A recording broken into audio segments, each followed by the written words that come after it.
Dulu miliarder, kini bangkrut. Pernahkah kamu membayangkan? Seseorang yang punya segalanya, rumah mewah, mobil sport, bahkan jet pribadi, bangkrut dan harus hidup pas-pasan, bahkan tidur di jalan.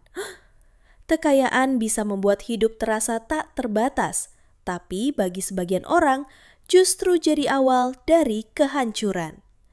Ini adalah kisah nyata 5 orang super kaya yang kehilangan segalanya. Dan alasan mereka bangkrut akan bikin kamu geleng kepala. Mike Tyson, petinju paling ditakuti di dunia. Di masa jayanya, ia mengumpulkan lebih dari 300 juta dolar. Tapi kekayaan itu tak bertahan lama.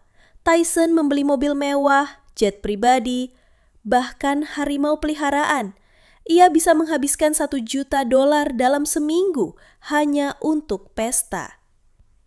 Tapi hidup mewah itu punya harga. Perceraian, kasus hukum, dan pajak menumpuk. Tahun 2003 ia resmi bangkrut dengan utang lebih dari 23 juta dolar. Dari ring tinju ke ruang pengadilan.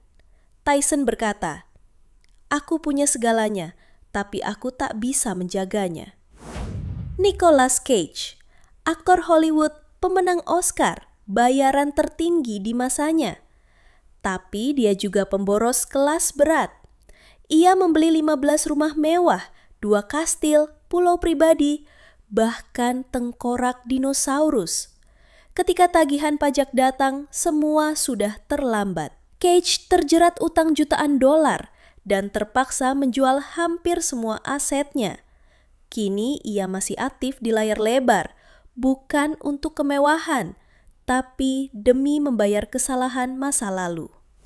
MC Hammer, You Can Touch This, menggemparkan dunia. Dari musisi jalanan ke jutawan instan. Dalam waktu singkat, ia meraih lebih dari 30 juta dolar. Tapi ia terlalu cepat jadi raja. Ia mempekerjakan 200 orang, membeli rumah besar, mobil sport, dan membiayai teman-temannya. Dalam 5 tahun, semuanya habis. Utang menumpuk. Tahun 1996, ia bangkrut dan mulai hidup baru jauh dari sorotan. Dari panggung dunia ke pelajaran hidup yang menyakitkan.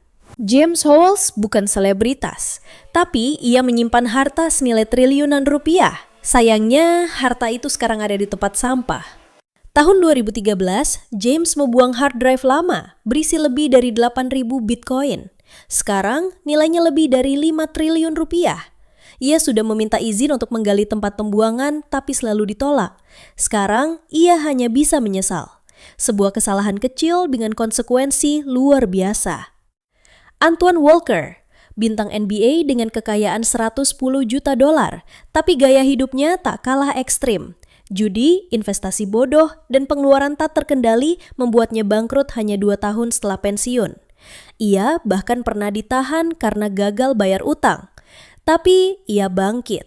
Sekarang, Walker mengajar para atlet muda tentang keuangan dan kesalahan yang pernah ia lakukan. Ia berkata, "Aku kehilangan segalanya, tapi aku tak ingin orang lain mengulangi kesalahanku." Mereka pernah berada di puncak dunia, tapi juga menyentuh dasar kehidupan. Uang datang dengan cepat, tapi hilang lebih cepat lagi. Bukan seberapa besar yang kamu hasilkan, tapi seberapa bijak kamu mengelolanya.